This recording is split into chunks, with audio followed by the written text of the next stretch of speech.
that unprecedented FBI search at the home of former President Trump at Mar-a-Lago in Florida. Investigation into former President Trump's handling of classified documents. Becomes the first ex-president to have the FBI execute a search warrant on his home. You may love Donald Trump. You may hate Donald Trump. But in reality, this FBI raid has nothing to do with Donald Trump. No, the raid on his Mar-a-Lago home is simply about one thing: power. See, the far left did everything they could to obtain their massive control. The President of the United States has claimed the Russia story is a hoax. Now, a stunning indictment says it is not. We all know the president's no collusion, no obstruction mantra. We know it's false. Investigation into Hunter Biden. More investigations on Hunter Biden. This is a real winner for the Republican Party, isn't it? All need to do our part. This is a president of the United States who is a danger to the Republic. And they won. But now they're doing everything, legal, constitutional, or not, to keep that power. So you may love or hate Donald Trump, but in reality, the far left is terrified of him and how he could end their reign. And you know who else they're even more afraid of? You. Tonight, I'll show you how the far left's age-old tactics to destroy our former president could next be used against you. Tonight, a weaponized government. How the Mar-a-Lago raid is an attack on all of us. Hello, America, and welcome to the program. I was talking to a friend right before I walked into the studio tonight, and he said, my gosh, Glenn, all the stuff that you've been talking about and been called a freak for, over the last 20 years, it's all happening right now. And as I'm watching this montage of all these people saying, he's in bed with Russia and we know it to be true. How do those people have any credibility with your friends tonight? We have to figure out a way to get more people to hear the truth because things are coming down quickly. And tonight's show is, I think it's about something you might have been noticing. The United States government is out of control. It was never designed to function like this. Its entire purpose, it was established by men to protect those rights. It was supposed to protect people like you and me from outside threats, to make sure that the rule of law was happening so we didn't have to stay home and guard our house with a gun, but primarily to protect our rights so we could have everything out of our way so we could do our business. But we're not doing our business now. We're doing their business. Leave us alone, federal government. We have followed this progressive dream for over 100 years now. It's been one power grab right after the next, and despite the occasional Coolidge or Reagan, we've displayed to Washington, D.C. that we're willing to give up our freedom, hand power to the federal government, and just sit back and watch as that government becomes weaponized back at us. Tonight, I'm going to show you what the alphabet agencies have been up to quietly while we've all been distracted. All the signs are there, and I fear that the progressives, the Marxists really, now feel that this is their time to start flexing the power they've accumulated over the past few years. And why wouldn't they? Look at those supposed red state governors that fell right in line over COVID lockdowns and mandates. Where were they when mom and pop businesses were being forced out of business while Home Depot and other big corporations stayed open? You couldn't go to a small local pharmacy, but you could go to your CVS. You couldn't go to a small gym, the corner restaurant, or your church, but you could go buy alcohol and head on down to a Walmart. Where were all of those politicians that were sworn to protect and defend the Constitution and our right? The federal government exerted its power. Suppose freedom-loving states bent the knee, and power obtained is rarely power given back. Darth Sidious, in this new documentary called Revenge of the Sith, I don't know if you've seen it, tried to warn us, quote, all who gain power are afraid to lose it. Now, that might be the best way to describe what's now happening with the DOJ, FBI, White House, and Donald Trump. What's really going on here? What is the government so afraid of? I love this. He took nuclear secrets. He was going to sell them. That's what he is. Nuclear secret, do you know they come with a handcuff? The guy brings it in and you got to sign for it, and they're not leaving it there. No, nuclear codes. Hey, Judy, would you look for my nuclear codes? They're probably in the file cabinet. I don't know if they're under N or C. It's probably under C. Codes, comma, nuclear. Now, I'm going to ask some serious questions later on in the program. But until the government gives us some real kind of explanation, the raid appears to be an attack on all of us. This is bigger than just one man. It has really nothing to do with President Trump. It is about this weaponized government. It is appearing to be saying that their political enemies are now enemies of the state. Anything that stops them. So who do I mean when I say us all of us? Who are the new enemies of the state? Well, I want to show you something.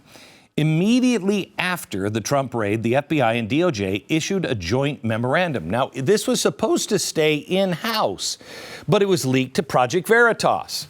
The memo was titled, Violent Threats Against Federal Law Enforcement, Courts, and Government Personnel and Facilities Following Court-Authorized Search. Now, I'm wondering when that memo was written,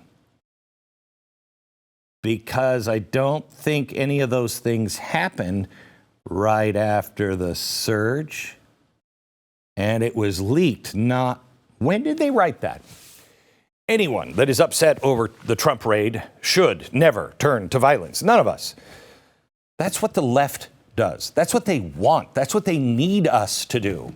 We're not the Weather Underground, Antifa, or BLM, but the government is now identifying and labeling potential threats in the wake of the raid.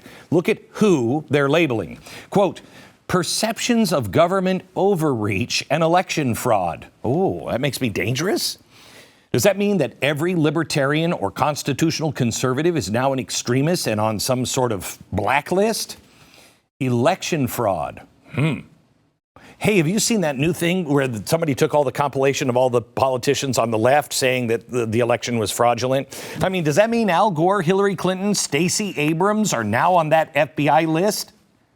I'm just curious if they mean anyone questioning the election, or just specifically those who question Trump's election, or the behavior from basically every Democrat every time they lose.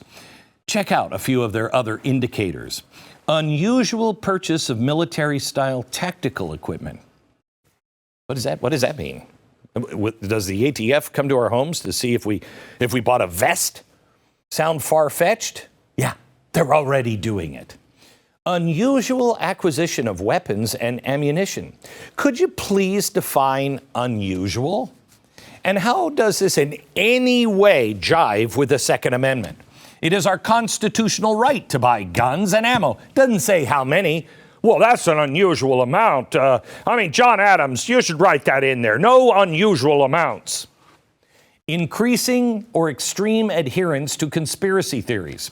For instance, let me just say, let's say somebody wrote a book, and everybody in the government said it was a conspiracy. Now, 2 years later, it's cat's out of the bag. Would that be somebody who was adhering to a conspiracy theory? Will any narrative outside the official government response be classified as a conspiracy theory? Do you remember the Wuhan lab leak? Oh, that was a wild, crazy... Okay, now it's not. It used to be, but now it's not. It used to be the media's sole job to question the government. Questioning the government is not what the media does. That's what you do. That's what I do. And it gets you on the list. No one is calling for violence here. Have you noticed? In fact, Trump himself has warned that the temperature is too high. He offered to help cool things down. And he's exactly right. But I'm not so sure the government wants a cooler environment. They want extremists, and they haven't been able. They've been trying since the Tea Party. They can't find people, so they'll create them. The people that are questioning the government right now are not inciting violence. It is the people that are weaponizing the government. Don't give them what they want. Now, I cannot believe that we're not allowed to question the FBI and the DOJ and their motivation going after Trump. Oh, my gosh. That's our First Amendment right. I'm going through this a little deeper later on in the program, but I want you to take a look at the people involved. Just to start, let's say, up at the top and then work our way down a bit. Joe Biden. What would he have to gain? Well, he is, the number one political opponent is Donald Trump to him. Or how about Attorney General Garland? Oh, that's right. He did lose that lifetime court appointment when Trump got elected. Or the FBI Director Wray. How many of his agents were involved in Russiagate? I'll come back to that later. And the judge that signed off on the warrant, he was totally fine. Just a guy that has connections to Jeffrey Epstein and is a big Obama donor. But other than that, are we not supposed to at least question it? I'll say it again. Until the government gives us a good explanation here, because they work for us, not the other way around, I'm going to assume this is about two things. One, listen to this on MSNBC. Robert Costa, you have been reporting that the 45th president would like to run again and is making some plans to run for president in 2024. How does this impact that? This is factoring into his decision in some way. I'm told by people close to him this weekend that he's still moving toward an announcement, despite all of the legal challenges he is facing. Potentially, so this isn't damaging. Well, we're not saying it's not damaging. This could be extremely damaging. Could be extremely damaging. They don't want him to run again. We all know that. And just like they did last time, where I think he's pinging a bank in Russia, they're doing everything they can to create the appearance of guilt. And they won't have anything. Two, what kind of classified information has Trump been interested in? That's what I'd like to know. Nuclear secrets? I don't hear that one anymore. This entire thing supposedly is all about classified information at Mar-a-Lago. Now, I'm wondering, could that classified information possibly be information that maybe would reveal some of the things and the connections with the FBI and the DOJ and Russiagate? Might it also be a tad embarrassing for Joe Biden and Barack Obama? Yes. I'll show it to you when we come back.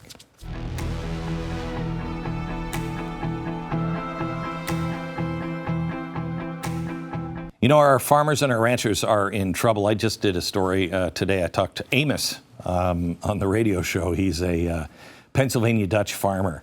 And the FBI came, or not the FBI, but the USDA came out, really, honestly, guns a-blazing. It's crazy. But our farms and everything, our way of life is under attack.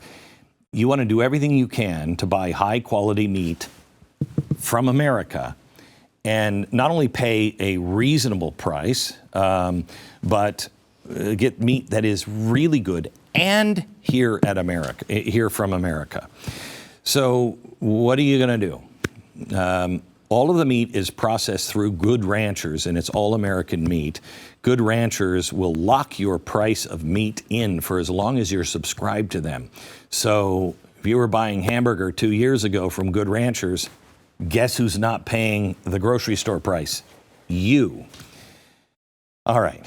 I want you to go to Good Ranchers. America's ranchers, America's beef sold to Americans. Use the promo code Glenn and then get your box for $30 off plus free shipping. The only thing you're going to love more than the price is all of the yummy food. Prime steaks, organic chicken, seafood, you got it. GoodRanchers.com/Glenn.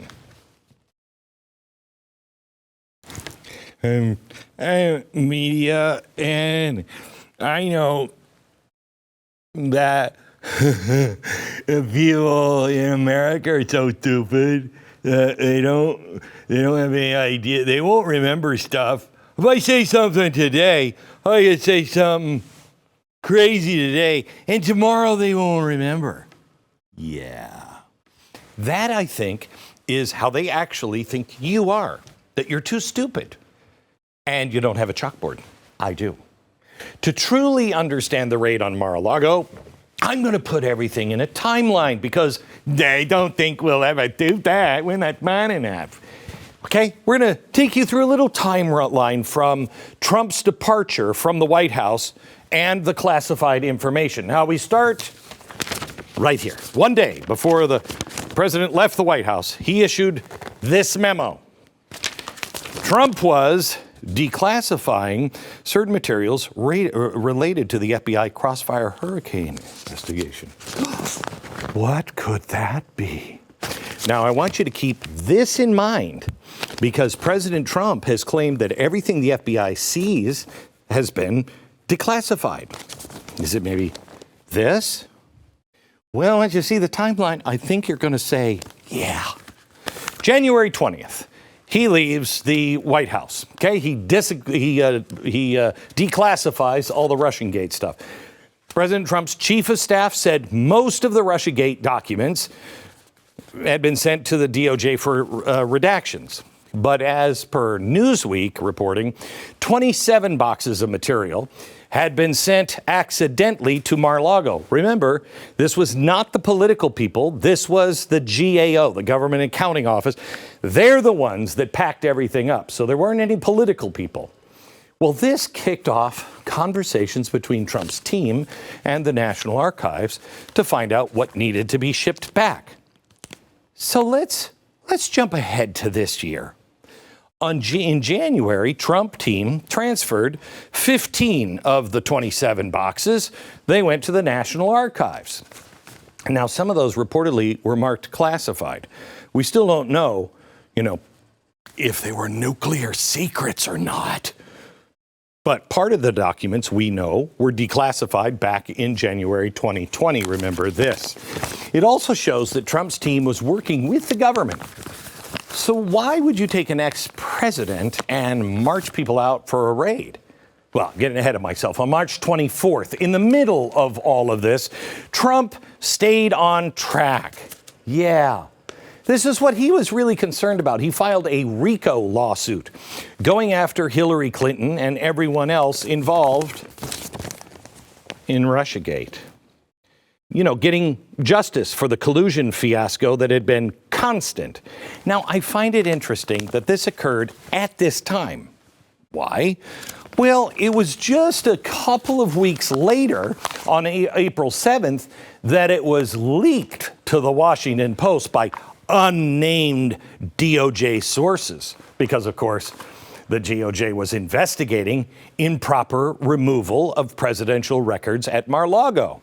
Now, that's crazy timing, isn't it? I mean, boom, boom. Trump was trying to get Russiagate documents declassified. Some went to Mar-a-Lago and some got sent back to the archives. Then Trump files a lawsuit regarding Russiagate. And the men in black start saying, well, maybe we should investigate because he's probably got nuclear secrets. In May, it was reported that the DOJ formally subpoenaed more documents. Something had them spooked. And I'm sure it had nothing to do with the RICO case, right? Consider that we're not supposed to notice all of these little coincidences here. They're convenient coincidence, but it's just coincidence. Now, you look at this timeline, which they don't want you to do, and you say, okay, all right, maybe. Then on May 12th, the Washington Post again had a leak at the DOJ. Unnamed sources, a tip at the DOJ. They were telling them now at the Washington Post that they were using a grand jury to issue a subpoena to the National Archives so they could see the 15 boxes that Trump teams handed over back in January. Now, why would they do that? Why would they need to issue call together a grand jury to read documents that Trump had already turned over to the government? Unless it was something they were afraid of. And I can't imagine what it might be. Anyway, on June 3rd, the FBI went to Mar-a-Lago. They got a tour of the vault where the documents were stored. I hope they had the ground steak because it's delicious. Anyway, the documents were stored. They looked through them. They were allowed to look through the boxes. Again, Trump is like, whatever, you want to go through the boxes. But after the DOJ looking through the docs at the archives, and now the FBI sending agents to rifle through the boxes at Mar-a-Lago, it looks like they're looking for something, you know, something that made them nervous. Oh, nothing's making me nervous. Where is it? Where is it? Where is it? Trump, clearly not concerned about anything he has had or had already given back to the government, is just standing there looking at them like they're a bunch of ridiculous apes. Now, here's where things start to get even weirder. On June 19th, Trump appointed former national security official Kash Patel and journalist John Solomon as his official representatives. He names them representative of the National Archive. Remember, for him. Remember, he had previously returned 15 boxes to the National Archives. The DOJ was concerned about them, going so far as issuing a grand jury. And now Trump was sending his own guys, I assume, to see if there was any funny business going on. Remember, Trump's primary objective here, and we saw that when one of his last acts was to, declassify all of the documents that would show any kind of collusion at all with the FBI, DOJ, Hillary Clinton, you know, any of those people, maybe Joe Biden. He would like them to be seen, but the government doesn't seem too keen on that. Now, just 2 days later, on June 21st, Trump kept on track. He continued his RICO lawsuit on Hillary Clinton and everybody else that was part of Russiagate. That same day, Kash Patel did an interview where he said this. To identify every single document. I can tell you now that I am now officially a representative for Donald Trump at the National Archives. And I'm going to march down there. I've never told anyone this because it just happened. And I'm going to identify every single document that they blocked from being declassified at the National Archives. And we are going to start putting that information out next week. Next week. It wasn't too long later that all of a sudden, mid-July, Garland starts considering a green light on the unprecedented raid in Mar-a-Lago. Again, the word of this evening's program is convenient. We all know what happened next. The FBI commenced with a raid on August 8th. 1 day after the raid, August 9th, the well-respected investigative journalist Paul Sperry was permanently suspended on Twitter for doing his job as an investigative reporter. He tweeted, investigators reportedly met back in June with Trump and his lawyers in Mar-a-Lago storage room to survey docs, and things seemed copacetic. Okay. True. Then the FBI raids weeks later. All true. Speculation on Hill. FBI had personal stake and searching for classified docs related to its Spygate scandal. Oh my gosh. He added then, in other words, the FBI might be covering their own tracks while using the Presidential Records Act as a pretext for the Mar-a-Lago search. What part of that got him shut down? By the way, do you know one of the guys that was working for the FBI and was part of all of this stuff? He's now working at Twitter. Isn't that weird? Sperry would later publish this piece revealing that many of the FBI agents that were involved with the Russiagate thing are now leading the investigation on Mar-a-Lago. Wait, did you hear that? I mean, it wasn't just me, right? Last week, August 17th, that's when he put that, because Newsweek also reported that the FBI was in search of documents that included Trump's collection of papers showing who was involved in Russiagate. Now, I don't know about you, but you look at the timeline, and it looks like they're looking for these papers. It seems to look like, who am I to say? But it seems to look like this is what the mainstream media wants you to believe, that it's not this. Instead, it's this. Again, mainstream media wants you to believe nuclear documents. Oh my gosh. Nuclear documents. Oh my gosh. The stink of all of this is palpable. It smells exactly like Russiagate 2.0. Oh my gosh, nuclear secrets. Do you think he gave them to those hookers that were peeing on him? Curiously enough, all of the people involved with smearing Trump back then are the same ones that are doing it right now. That's weird. I'll show that to you next.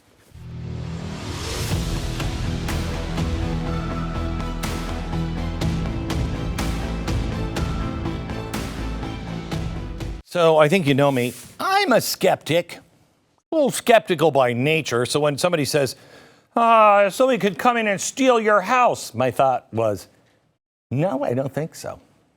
Can some cyber criminal really forge my name off the title of my home and take over, as the new owner? Unfortunately, I found yes. In fact, all of the safety protocols that I put in so people couldn't do that to my house, and I spent money with attorneys and stuff, the FBI agent showed me the title of my home and said, all I have to do is sign this and turn it in and I own your house. And I'm like, but I have protocols. And he was like, yeah, it actually made it easier for me. HomeTitleLock.com. Just enter your address for free, no obligation home title scan. They'll see if your home already has been signed over to somebody else. If somebody does this, you're just going to, it's a nightmare. And you may not know it until they foreclose on your house. And you're like, wait a minute, I paid you don't own the house anymore. HomeTitleLock.com. Go there now, use the promo code RADIO and enter your address for free, no obligation home title scan, $100 value. It's free. HomeTitleLock.com, code RADIO. All right, let's go right to the top and get some answers from Merrick Garland. Watch. First, I personally approved the decision to seek a search warrant in this matter. Second, the department does not take such a decision lightly. Not lightly at all. Where possible, it is standard practice to seek less intrusive means as an alternative to a search and to narrowly scope any search that is undertaken.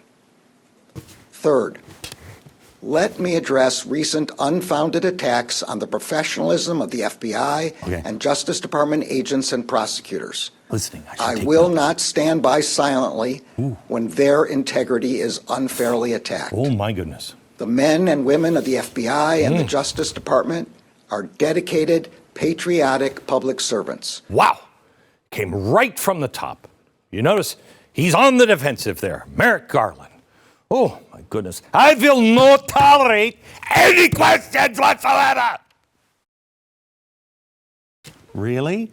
Every time somebody says, you will not question the vaccines, you will not question the pee tapes. I see the pee tapes myself. I saw them peeing on them in that. There's a problem, okay? Let's take a look from both the FBI and the DOJ just since 2016. These are the things you will not question. But we did, and then we found out, that's why you didn't want me questioning. Number one, FBI lied to the FISA court so they could spy on Trump's campaign. They lied. An FBI lawyer was found to have falsified evidence. He went in and changed things in a document to help make their case and spy on Trump's campaign. Let me say that again. You will not question! They falsified evidence. Bad boy. That's all he got. Slap on the wrist. The list goes on. FBI employees were busted for trading gifts for leaked information.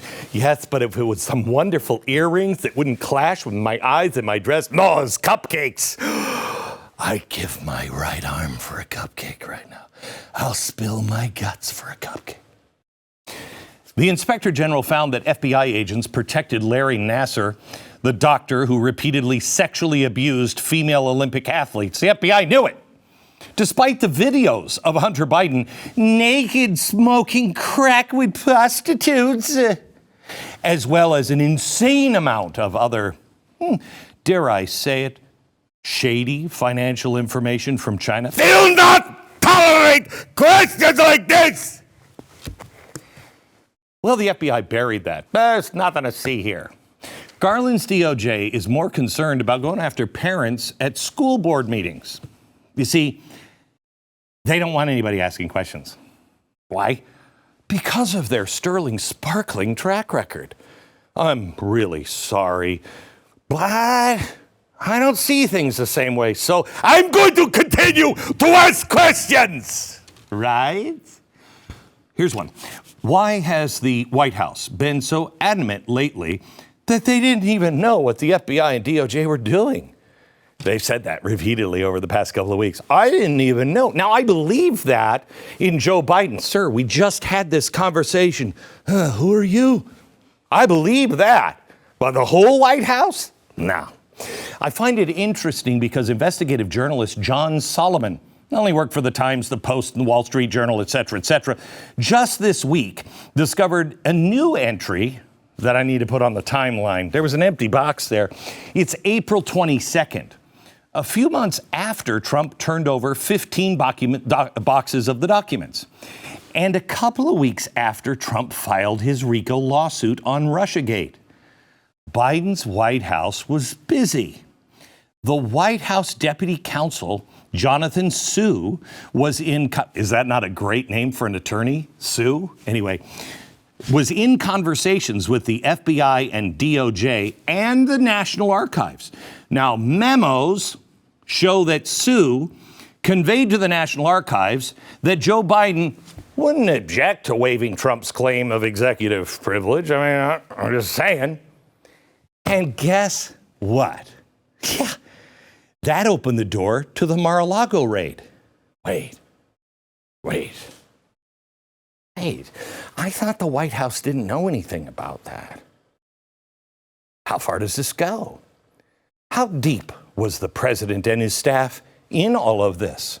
I'm curious. I would say we questioned the president, but no, he won't remember. The search warrant, let's just say it's convenient that they had that conversation, you know, and then all of a sudden search warrant's there, and then all of it, and he didn't know anything. I'm telling you, I am on top of these things. Nothing happened. Kind of like the use of the Espionage Act to try to nail Trump. You know, back when all of Biden's people were working under Obama, they were some of the biggest abusers of the Espionage Act ever. It's how they justified their war on the press. Remember? No, I'm too stupid. I can't remember that. Fox News reporter James Rosen, he was just one of the journalists that Obama spied on. But if you watch the mainstream media the past 5 years, Trump, he's worse than Hitler. He's worse than Satan and Hitler combined. It's like they had babies and Trump came out. He said fake news. This is how they operate. They conjure up some obscure law, then claim everything is legit and try to put distance between themselves and the one they're after. Gosh, that sounds familiar. What does that sound like? Oh my gosh. That's exactly how we found out about Obama and Russiagate. Do you remember the Susan Rice email on the very last day of the Obama White House? Yeah, she sent this crazy email to herself last thing she did, stressing that their law enforcement team had done everything by the book. Cross my heart and hope to die, stick a needle in my eye. Urgh! We now know she was referring to the meeting between the FBI, DOJ, Obama, Biden, and Susan Rice. The FBI had closed their case on Trump's national security advisor, Michael Flynn. But Obama and Biden wouldn't have it. So they started suggesting other things, okay? Another obscure law called the Logan Act to continue the investigation. These handwritten FBI notes, you will not question, show that it was Biden himself that suggested using the Logan Act. So Rice sent an email to herself as they were walking out the door. I didn't have anything to do with this. We were all in the oven up. All the while knowing that they were using a trumped-up charge based off an obscure act and grounded in bullcrap. Any of this sound familiar? This is the way the government and Biden's people operate. History repeats. And the inclusion of Susan Rice in Biden's administration has always fascinated me.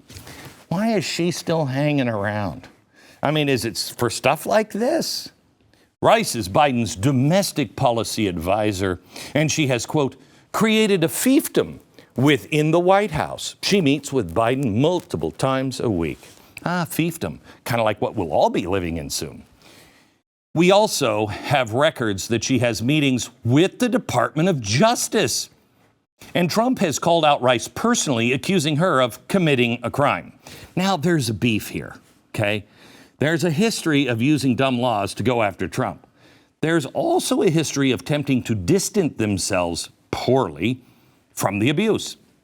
Now, I'm not saying there's a fire, but I'm not saying that either, because there's a lot of smoke and it's billowing. I want to read you a quote that explains absolutely everything they're doing to President Trump. Now, it's kind of long, but you're going to love the ending. Kind of important. But by the time you finish telling the jury all of these things that you think he has done and all of the things you think he has thought and are all put down on a chart and all the rest, the net result is that this is a man we don't like. This is a man that believes different than me. This is a man we can't trust. This is a man we don't care what happens to. And that's the point, ultimately, of the demonization. No, not Sololinsky. Better. That was the closing arguments from the defense attorney of the Ruby Ridge defendant. Yeah, the country caught the FBI and DOJ in an insane act of abuse, and then they tried to cover it up by demonizing Randy Weaver. And you might even think, Randy Weaver, he's a crazy man. Yeah, that's because they did to him what they're doing now to Trump. And we didn't really care because we didn't have anything to do with Randy Weaver, so we're all like, yeah, he's a crazy man. No. And not much has changed because we didn't stop it back then. I'll show you what they've been up to lately when we come back.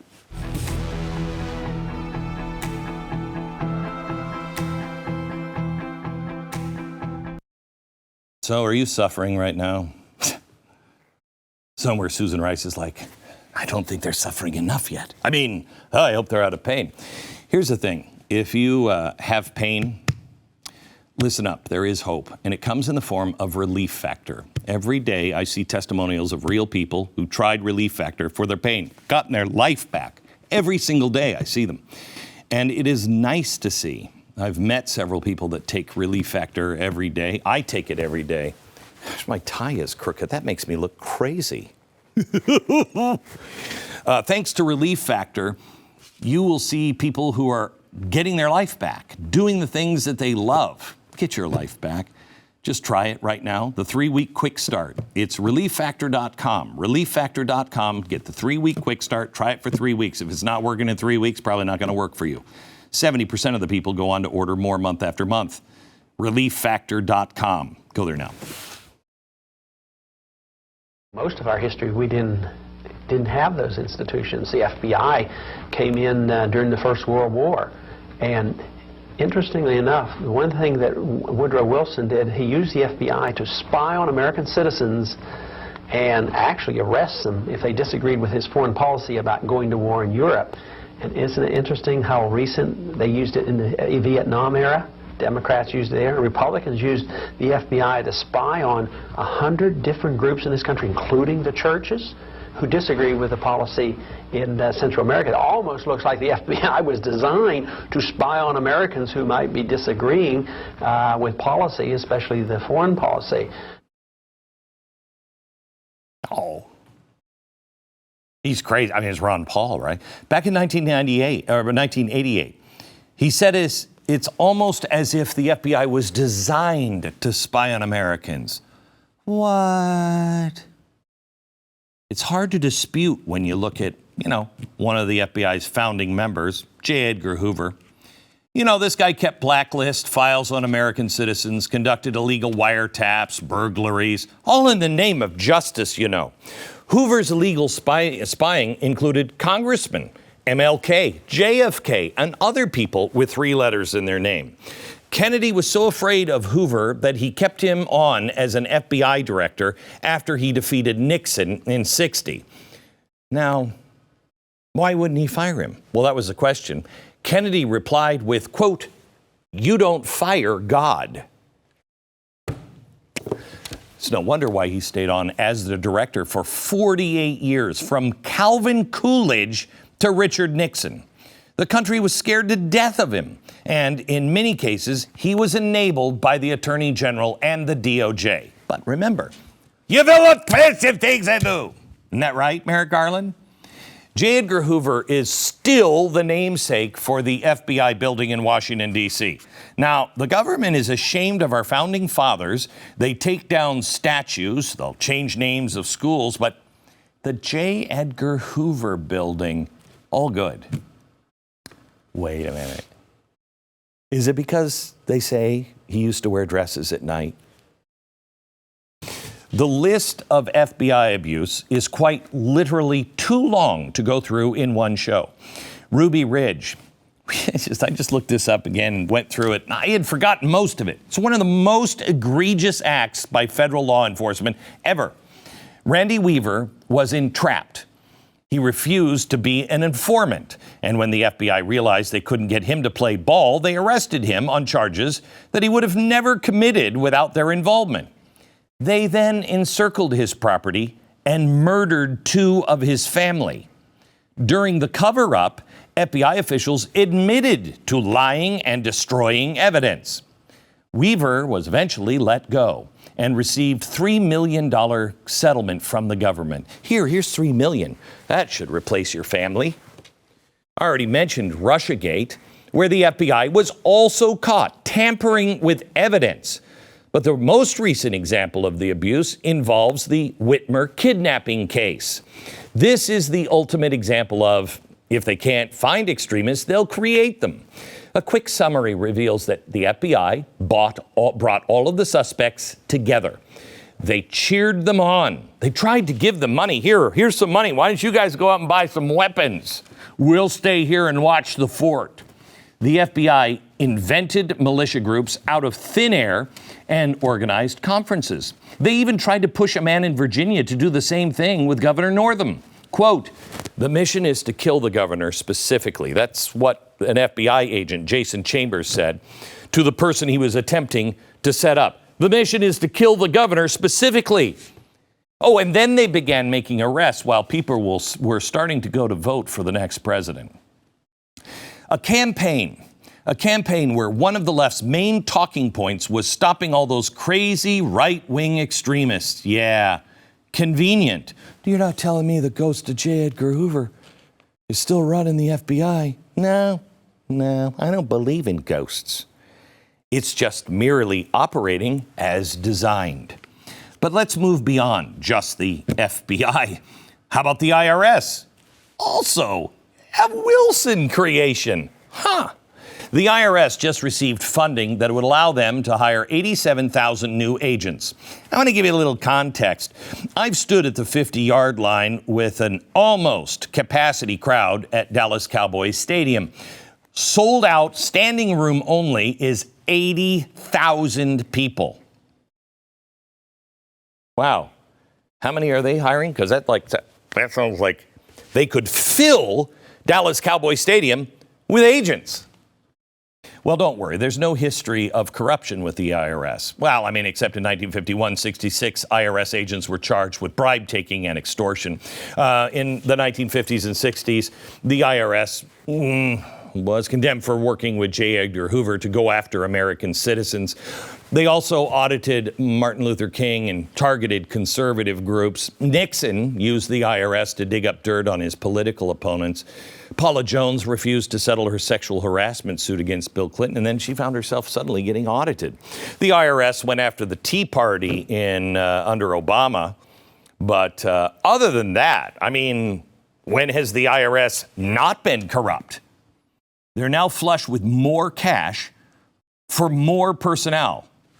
What are they gearing up for? This document is the 2021 IRS annual report. It shows comprehensive weapons training, including a simulated SWAT-style attack on a suburban home. Aren't they supposed to be accountants, not SWAT teams? Don't we have SWAT teams? All of these government agencies are arming and weaponizing at a frightening rate. Wait a minute. I know locally we would have a SWAT team. Why doesn't the IRS just say, hey, we think this could be dangerous? Why? Because this is a federal armed force. OpenTheBooks.com recently did an audit of government spending and the militarization of the bureaucracy. It revealed that there are currently over 200,000 federal officers with the power to arrest and firearm authority. This is a federal police force that is larger than the United States Marine Corps. From 2015 to 2019, 76 administrative agencies under the president, not law enforcement agencies, spent $110.6 million on guns, ammo, and military-style equipment. I don't know, that seems unusually large. Examples of these agencies are the IRS, the Veterans Affairs, the Executive Office of the President, the Small Business Administration, Social Security, NASA. What, the climate cops are doing it now? Check this out. 27 law enforcement agencies from 2015 to 2019 spent $800 million on guns and ammo. Why? Why? FBI, Border Patrol, ICE, okay, Marshals, ATF, sure, DHS, Department of Agriculture? No. Just say no, America. Stand up against this insanity. Back in a minute. This is insane. This is insane. No, it's not getting out of control. Let me just tell you, the Department of Railroad Retirees is arming itself. Things that have no reason for getting guns and ammos. They're all arming up. Why is the Department of Commerce arming up? The Small Business Administration. Why is the Food and Nutrition Service arming? I don't even know how I could violate anything. Food and Nutrition Service, down on the floor. What? The Bureau of Engraving and Printing. The government is arming while simultaneously attempting to disarm people like you. And we're seeing them grow more aggressive every day. I've been talking about this on the radio show. The Amish farm that was recently, stormed by the USDA. Armed agents descended on a farm, been operating in Amish country for decades. Turns out the USDA, out of all agencies you would ever expect to be militant, has been accumulating quite an arsenal. So is the Department of Agriculture. From 2015 to 2019, the USDA spent nearly $9 million on guns, ammo, and military equipment. $9 million? I don't know, out of control? Whether it's a raid on Mar-a-Lago or a raid on an Amish farmer, or eventually a raid on you. The government was established to protect our rights, but what they're saying now is comply, or you will be forced to comply. See you tomorrow.